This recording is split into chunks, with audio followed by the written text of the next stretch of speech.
Ready for the interview, in a few, get a cue. Live on the laptop, watch what I'm gonna do. Welcome to the show, let them know we got a point of view. Hey, yo, let's have a combo. Say what you feel, be real, that's the motto. Real talk pronto, Dr. D, PhD, hit an intro. Hold up, wait, gotta be social. Network global, a home for the local. Gotta be social. Network global, a home for the local. Actually, that was one of my favorite off kind of screen conversations I had before a podcast. Thank you for being here, Dr. Mina. Oh, thank you for having me. I've been looking forward to chatting with you and your audience. Thank you so much. We were talking a little bit off camera before about skincare and that it's not just for women, as you were saying. But before we get into that, just would love to get for the audience to have a little background on your work in this industry. Yeah, so I'm Dr. Mina. I'm a board certified dermatologist, and I practice in Atlanta, Georgia. And most of what I see right now in my clinical practice is mostly procedural dermatology. So I treat a lot of skin cancers with something called Mohs surgery. And I also joke that I'm Dr. Pimple Popper of the ATL because I remove a lot of cysts and lipomas and things like that. And then I also do cosmetic things as well, especially with a more surgical slant. And what I really love, though, that I've done since med school is I love to teach. I love to educate. And what I found now that I'm in middle age and in my mid 40s is that things change. Our body, and you can maybe fake it when you're younger, but once you hit like your late 30s, your 40s, like it's hard to fake it. You start to see the cracks showing up if you're not taking care of your body and your health. And I realized people were coming to me with a lot of questions. And I thought I need to be able to reach more people than what I can see in my short insurance-based clinical practice. And so I started a podcast called The Skin Reel just to give people dermatologic information from a real skin expert without having to leave your home, leave your car, pay a copay. And so this has been a lot of fun. And I get to meet great people like you who are also podcast hosts and hopefully just sharing some good information about how to take care of our skin and our skin health. And that it's more than just like slapping on topicals and actives and doing cosmetic procedures. I would say that so many people do follow that pathway, the topicals and things of that nature. In your work, what are the biggest questions you get on a regular basis? Let's start with that about skincare.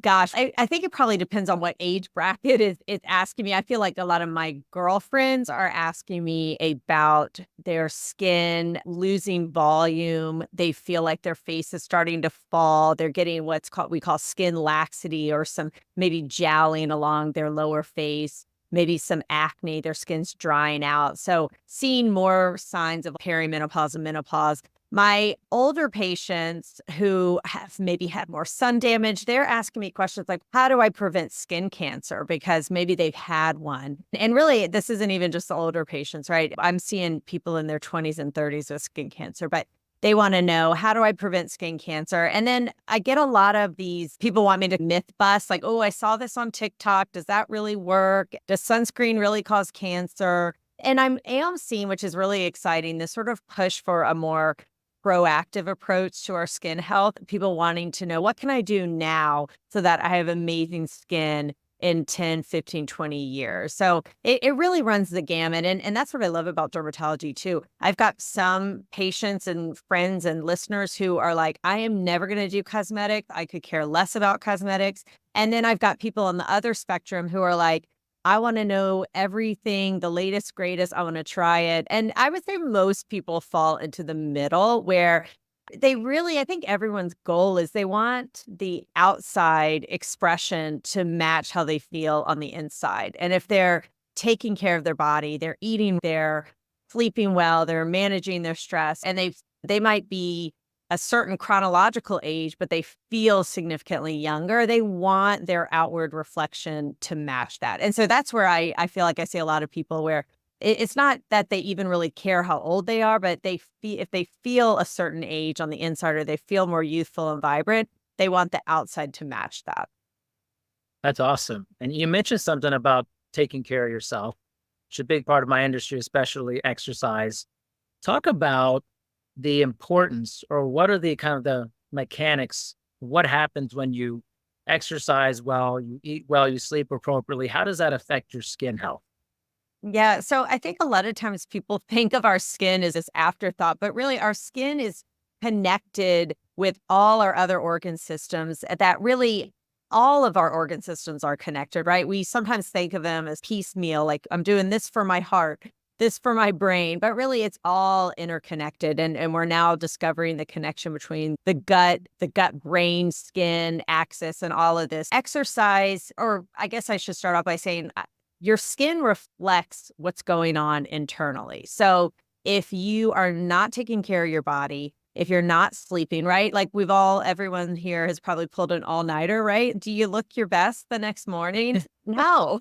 Or you've drank too much and you're dehydrated. When you wake up, you don't look good. Like you feel like you smell from your pores, right? It's no secret that when you're not taking care of your body, it's going to show on your skin. And especially as we get older, it's harder to bounce back from that. And if you're doing it day in and day out, it's going to show. So we also know your diet, like eating a lot of processed foods, high glycemic index, a lot of sugars, that those sugars can actually bind to our collagen, make it more brittle, more prone to breakage. And so that can age you faster. So it's not just, oh, take care of your body, you'll feel better, you'll look better. Like we actually know there's science to show when you smoke, you're constricting oxygen to your skin and it's not going to it's not going to heal as well. It's not going to look as good and be as vibrant. So yeah, I think if I could give any sort of main message, it's take care of your body first and foremost. And that's going to get you like significantly to better skin just by doing that. So I think too often we're looking for the cream to solve all our problems or the laser device. And it's not that simple. I love that. That's actually goes towards my philosophy is like master the basics first. I Yeah. think we always jump over the basics to something that feels more exotic or more it's out there in the public. Oh, I've tried this or that. But we often skip the basics of getting really good sleep, regular exercise, decreased stress. Would love for you to talk about the stress element because I think we all see that when someone's in a high pressure job or in a very stressful relationship, it looks like they're aging much quicker. Yeah. Talk a little bit about that. Oh gosh. Yeah, for sure. And I feel like in med school, like I was totally doing all the wrong things. And it's only now that once I was in my late 30s to now where I started to wake up to realize I can't just keep living like this. It's going to catch up with me. So yeah, stress we're realizing now can cause so many issues. It's so many organ systems. But when you're stressed, you have high cortisol levels and high inflammation in your body. And that's going to affect our skin actually has a robust immune system, immune surveillance. And it's really like the first guards in our body. And so when you are stressed out, you have high cortisol, your immune cells are not going to work as well. You can't fight off infections as well. And you're just not going to have vibrant skin. It's going to wear you down and break down that collagen and elastin. And yeah, we all see it, right? Like when you're stressed out, when someone's chronically stressed out, they're also not sleeping well. Typically, they're not eating well, right? And it's like chicken and egg, right? When you don't sleep well, then you don't eat well. And when you don't eat well, you don't sleep well. And so all these organ systems are connected and your skin's going to reflect that. And it's hard to say, okay, well, manage your stress, right? But we need to in this in our world that's always go, we really have to be extra vigilant to protect like our mental health, protect our time, set boundaries, right? Say, I'm not going to check work emails on the weekends, or I'm going to put my phone away so I can really just connect or spend time in nature. Right? Whatever it is for you is going to be different for everyone, but find something that brings you peace and helps you like disconnect and helps you manage your stress. Certainly, there are going to be periods of life that are more stressful than others, but that's a big part of aging and aging all our organs, including your skin. What do you think it is that really pushes people in terms of their outward appearance and their relationship with their skin? What is this about the beauty industry that makes people feel like they need to turn the clock back. Have you thought about that? Have you talked about that with people? What is this compulsion in some ways to want to anti-age? Yeah, gosh, I talk to myself about it, right? I just think it's human nature, right? When I don't feel like I'm 44, I feel like I'm 24, right? Like, when did this Same. happen? Right? And it doesn't, you don't realize it until you're there. I think my parents seem so much older at this age and than I feel. But I think there are a lot of reasons why. And I think I'm speaking as a woman, there are a lot of pressure on women. I feel like women aren't really given the green light to age. I feel like my husband, like, people think, oh, he looks so sophisticated with his silver hair, but they don't necessarily say that to women. Now, hopefully things are changing, but I think it's societal beauty standards, right? I do feel like beauty standards for women don't really change. It's like you're supposed to forever be 25 or 30, and we aren't really allowed to age. And then there's this misconception that once you hit menopause, you're like past your prime, you can't be attractive. But now I think what we're seeing is we're living longer and people are living very healthy lives. Like a healthy 60-year-old, that's so different than what we probably thought about 60, 20, 30 years ago. And as people live longer and longer, I think they're going to start demanding, wait a minute, I'm not like past my prime. I'm still relevant, but we've still got a long way to go. And I think aging, when we look at ourselves, that's one of the first things we see. It's so visual and it's hard to ignore that. And if you are used to being looking a certain way, being valued for your looks, things change and that can be like discouraging. And so then we're on this like quest to never age, that we always look like we're 25 or 30. And I get that to a point, right? Like, we all want to look good. I want to look good. I want to look as great as I feel, and I feel great. But there's a point where it goes too far and it becomes an obsession. And then you no longer look great. You look strange. You look alien. You no longer look natural. So I think really like the perfect, everyone says they want to age gracefully, right? And just how do we actually do that and achieve it? So I think there's a lot of work to be done on a lot of levels, but I'm not against cosmetic things at all. In fact, I love certain ones, but I think it can get to be an obsession, get to be too much. And again, it goes back to taking care of your body from the inside out and including your mental health, because if all your value is on how you look on the outside, you're going to really struggle with aging. No, that was awesome. No doubt about it. Seriously, I think it's probably very different than what people may think you were going to say on that, which is Yeah. why I wanted to talk to you. And to come back, rewind a little bit, I'm 46, and I remember when I was growing up, people that were my age now and your age, they looked really old to me. Yeah. In my mind was that just my younger self seeing it? Or is this true that as we've gone along as humans, people are actually looking younger the older they get in this current version of society? Because I feel like this is true based off of my observation, but I've also had a lot of other people say the same exact thing. What is that? I feel the same way too. I look at pictures of college yearbooks or something in the 50s, right? They look like they were 80. What Like, is that though? Like, I don't get it. but I think it's a little bit of both. And again, as people are living longer, we're wanting to be more healthy. And we know we have Yeah. all this, hopefully, this runway, right? And we want to really just take care of our bodies. Now, on the converse, I feel like there's also this population where never been more unhealthy. But I do feel like people like you who are out there, the listeners who are hearing this, like, they want to be healthy. They want to live a very full life and be active, and no matter what age. So I think it's a little bit of both. I think Yeah. the styles too, it's like how you dress, your hairstyle, things like that can also age you differently. Yeah. I think so too. And think about it, just exercise wise, the modern version of exercise is very much in its infancy. And if you look back at data in the 60s and stuff, if someone was running at night, it would be considered like, what's going on? Is someone running after you? And so this idea of like large scale health and wellness industry exercise is really only a pretty recent trend in our society as human beings for that. So that could be part of it. But I do notice a lot of younger looking people in their 60s. I'm like, this is wild. Yeah.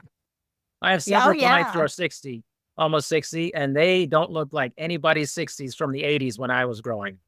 I hear you. Yeah, because I have patients all ages, and I'll have to double check. I'm like, there's no way you're 80 or you're 85, right? So but there's a wide range, right? Because I also look and Yeah. see people who I think, oh my gosh, like they're younger than me, but haven't been taking care of their body as much. And so I can see that difference. But yeah, I hope to be that 65-year-old that people think doesn't look her age and is active and strong. But I will tell you, as I've gotten older too, I used to just want to be pretty and skinny. That was my goal. All right. And now as I'm getting older, I'm like, okay, I actually want to be strong and I want to be healthy. So what do I need to actually eat to do that?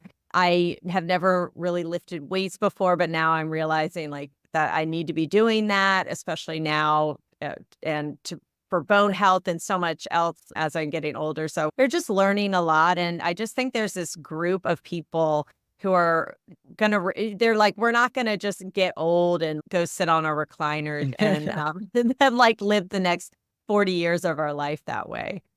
It's so funny you mentioned that. A colleague of mine, we were at a conference presenting last week, and she is older than me. And she goes, I work at a club where like the members are older senior citizens, and they're not trying to be their grandma, their mom. They are not Yeah. accepting this sit on the couch and wither away experience. So I think that's also adding to it. We have a generation of people who are not accepting this kind of status quo that existed a while ago.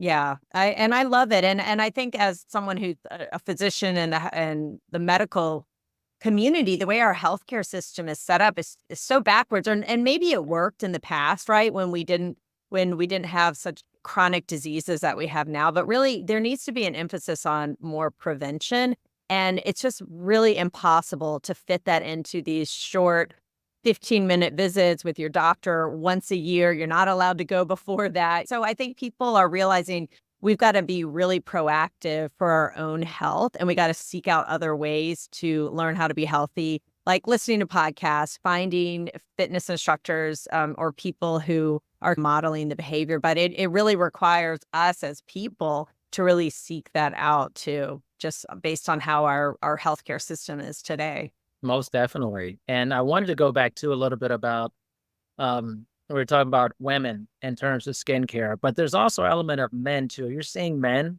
being more proactive about their skincare as well.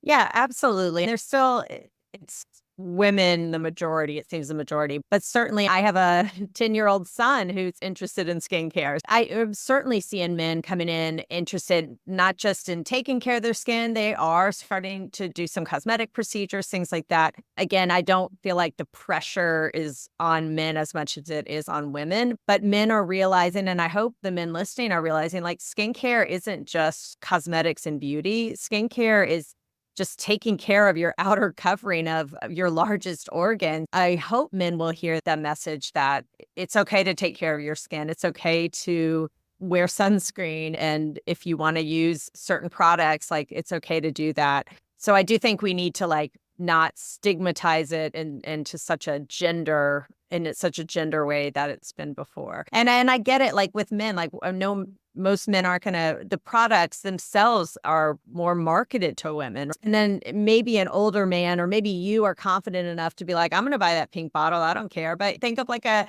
16-year-old boy may not have that confidence to buy that feminine looking product and have it in his bathroom. So I think there's some work to be done there. For sure. You mentioned sunscreen. Let's talk about sun exposure. I think this is a good kind of segue here. There's so many people that we're in the summertime, which is a great time to have this conversation. There's lots of sun everywhere. What are some just practical things you could do besides sunscreen or type of sunscreen to protect your skin? And what are maybe some myths about taking care of your skin in the sun?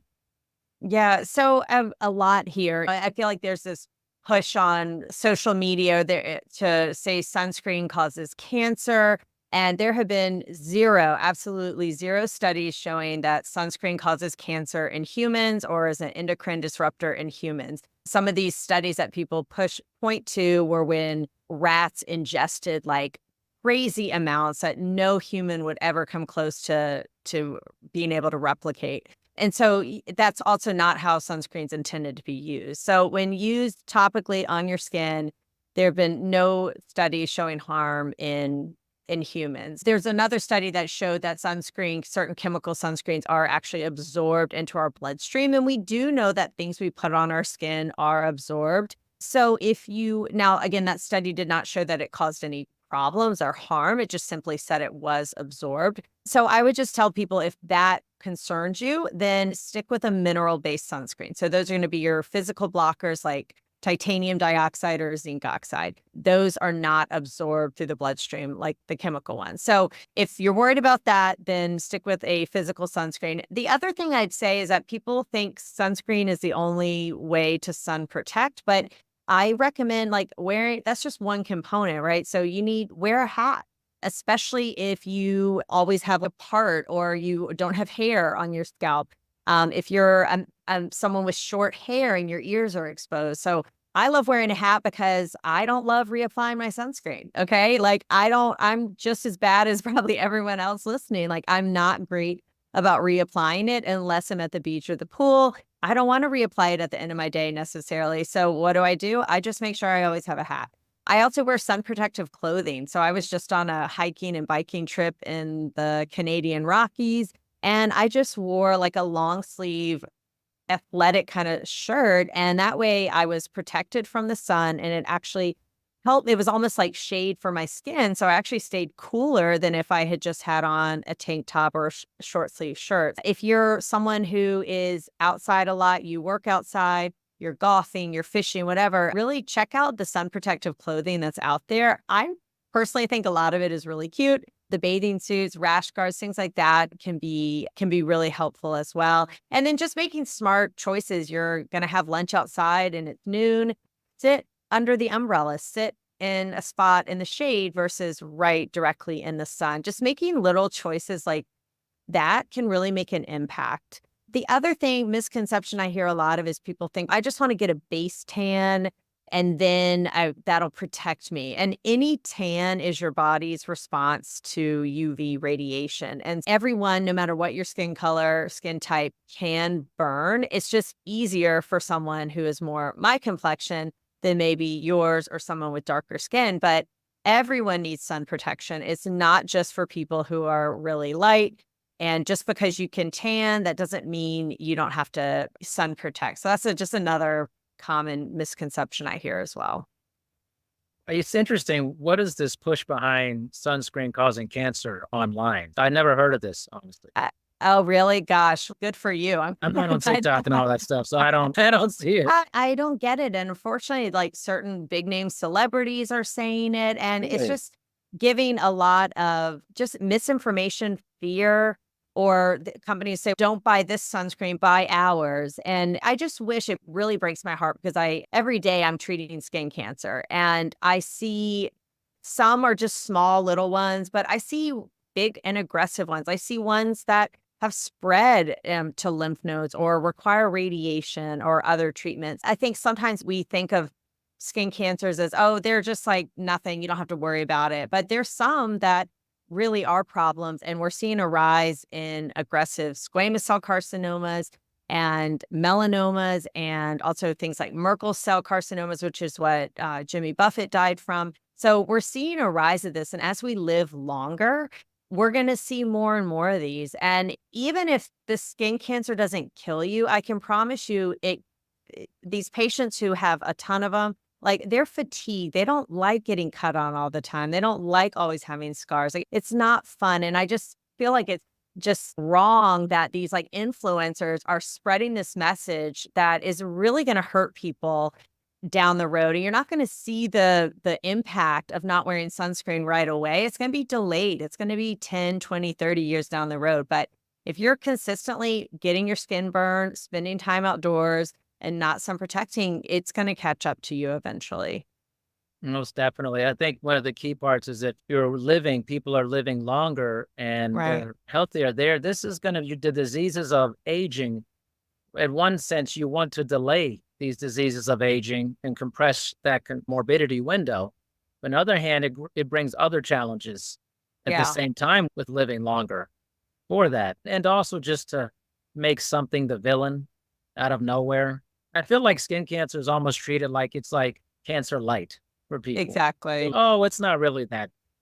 Yeah. And I think the issue with that is because there are some that really aren't that big a deal. There's some I can treat with a cream, there's some I can scrape, but there's a wide range because there's also some that kill people and are devastating.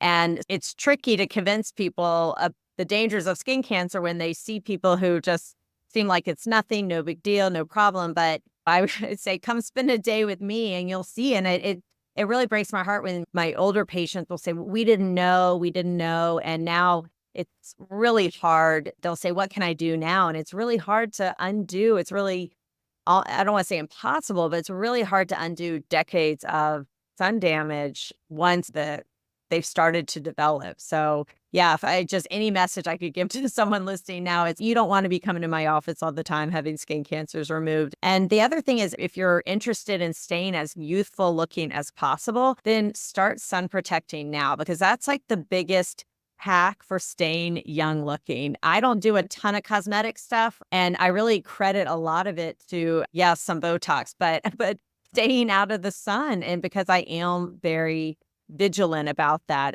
or at least being smart in the sun, right? Like I have children. I go outside. I'm not like hiding in a cave and only going out at night, right? But just being smart about it. And here's something your listeners can do is take a look at like the tops of your arms and hold it next to maybe your stomach or your buttocks, an area that's more sun protected.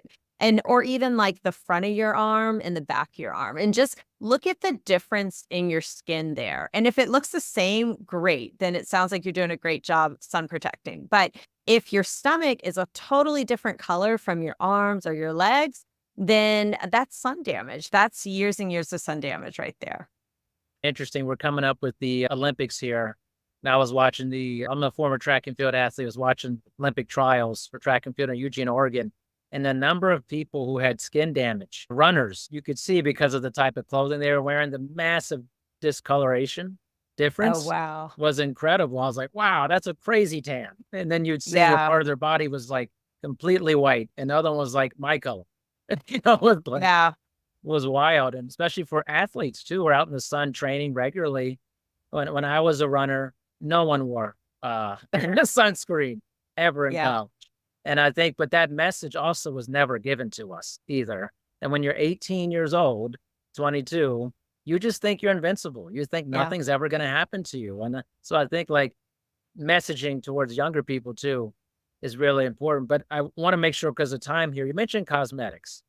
This Mhm. part I think we should jump into because I think we're going to get a lot of feedback about that too. What about cosmetics? So what are some, in general, what are some maybe safe cosmetic procedures, things or creams, the things that actually are good, that are the pros outweigh the cons, or it's a push? Yeah. So there's so much out there that sometimes it's hard for me to even keep up. And I'll have my friends like, what do you think of this? And all that. I would say the first step is to just get a good basic skincare routine at home. It does not have to be complicated or expensive.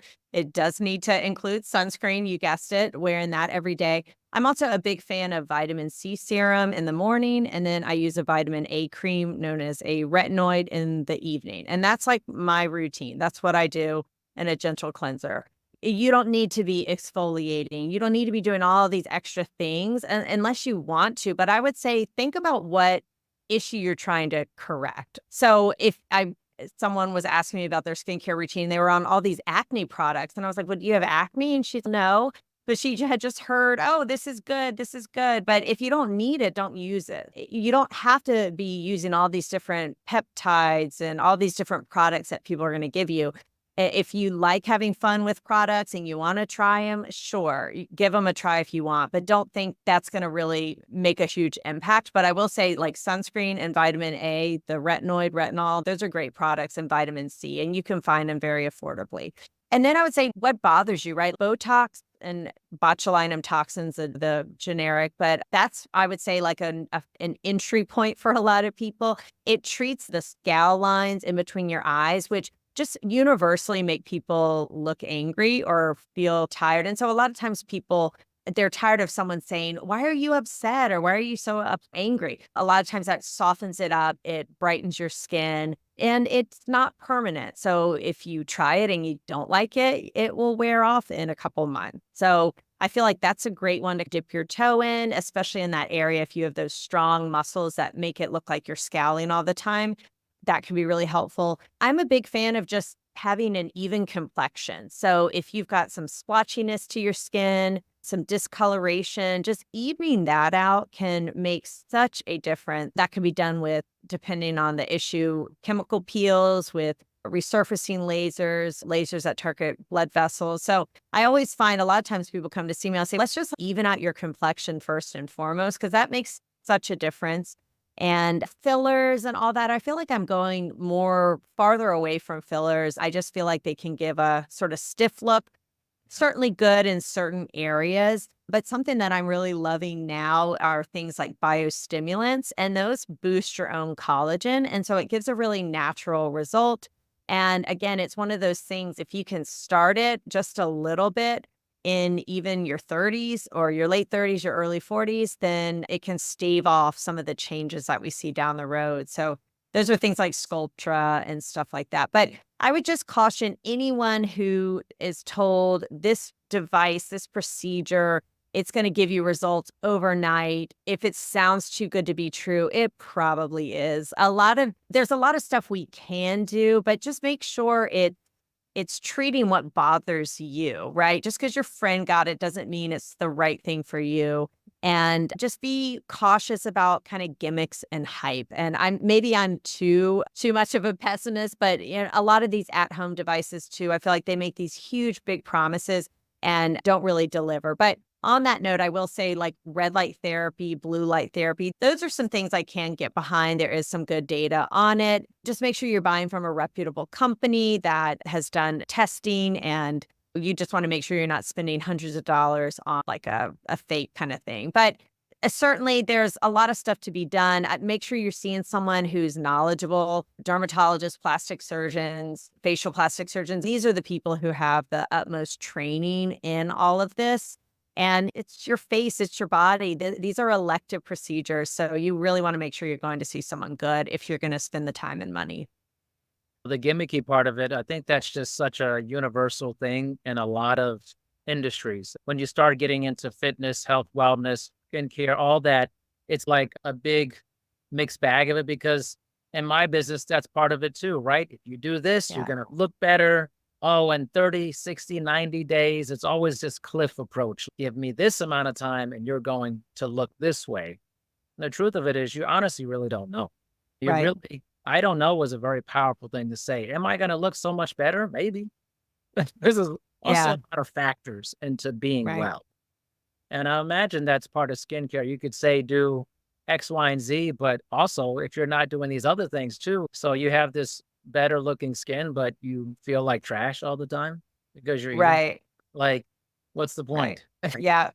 Yeah, I always say, like, you come see me for the final 10%. Get all the foundational pieces first, Yeah. and then we can do that, get you that last 5 to 10%. But to your point too, you have to have realistic expectations too. Like, we cannot make you, no matter who it is, like, we cannot literally make you look like you were 20. Like, I can try to make you look like the best version of yourself right now, but you have to realize there's a limit to what can be done and still make you look natural. Like, the goal is not to stamp out every single line on your face or every imperfection, right? And I try to not treat the people who I know have unrealistic expectations, because I know they're never going to be happy and they're going to be spending a lot of money and be disappointed. Yeah, just being realistic to what is possible and what is not. And unfortunately, with social media and filters and photo, the line between reality and what's not is really blurred. And we have this distorted view, like skin should have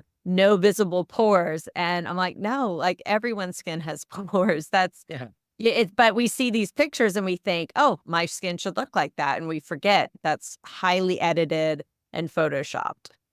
Yeah, and shows that really highlight like extreme plastic surgery Right. and people who are honestly they're struggling Yeah. with their body image and their mental health, and they have extreme looks, and it Yeah. just they don't even look human anymore. But people ingest that, they see it.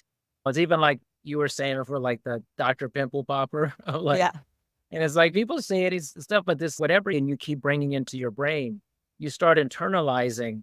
Maybe me, Yeah. maybe I should. You start. It really starts in many ways. Starts pulling this subconscious thought process in your brain that they're popular, they're on TV, maybe they know what they're doing, and they don't Right. they by it bypasses their prefrontal cortex of logical decision making, and people jump towards something that's really just unrealistic and not good for them.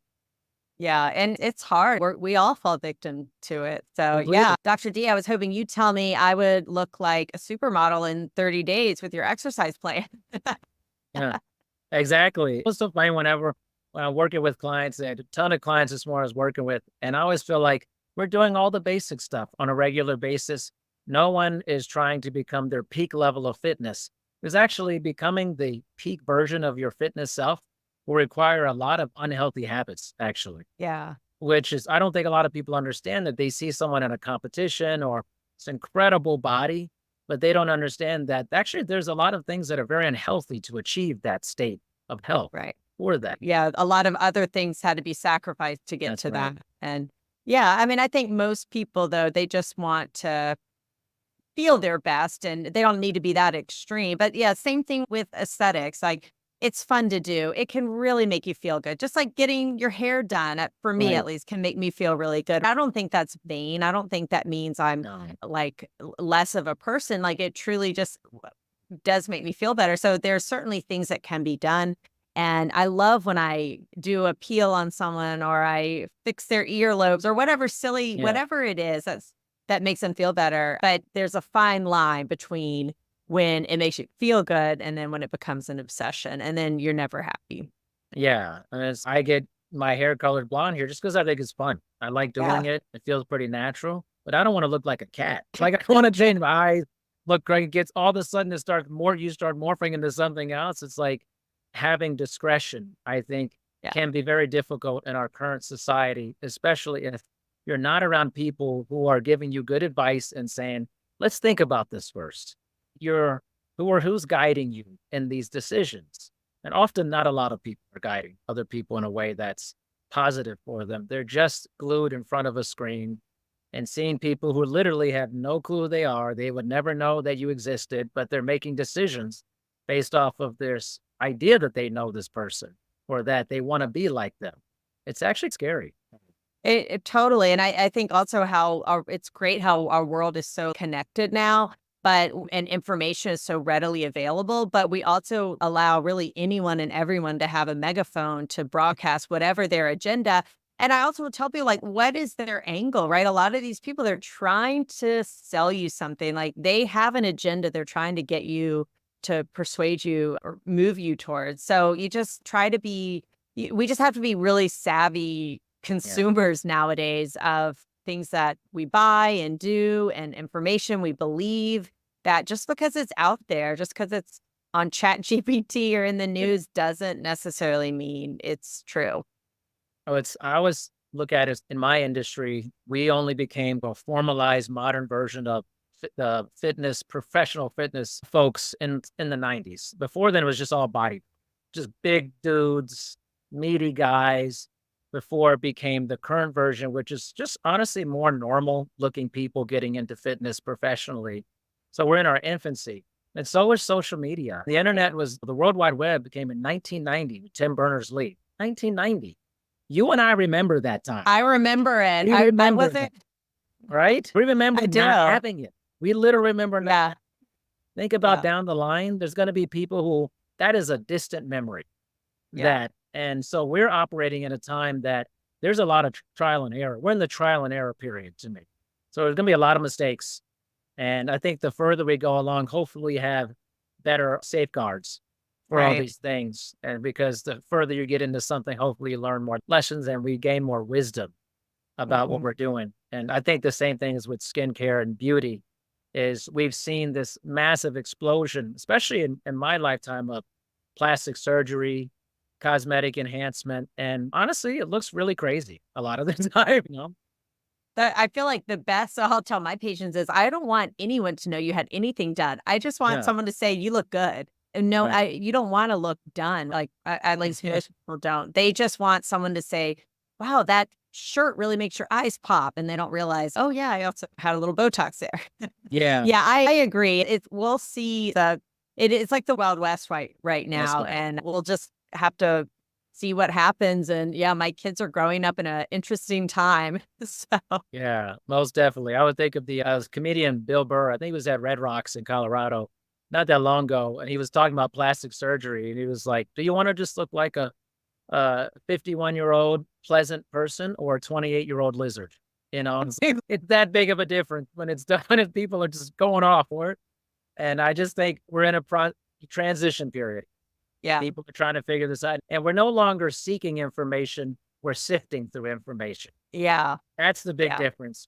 When you and I were coming up, where there wasn't really a lot of information, it was like yeah. dial up, was like, oh, how long is it going to take to find this thing? This Go to web library, like you had to give effort to find. yeah, encyclopedia. I'm doing microfiche and stuff, I'm Oh doing my all this. gosh. But now it's everything's in the palm of your hand. So it's how do Yeah, I sift through this information yeah, versus the seeking and the sifting is a really big deal at this point. yeah. And I think that's why we just had to be really smart. And again, that's why I started my podcast because I thought Yeah. there are not enough dermatologists. I think a lot of doctors, the way we were trained was like, oh, don't put yourself out there. That's Mm.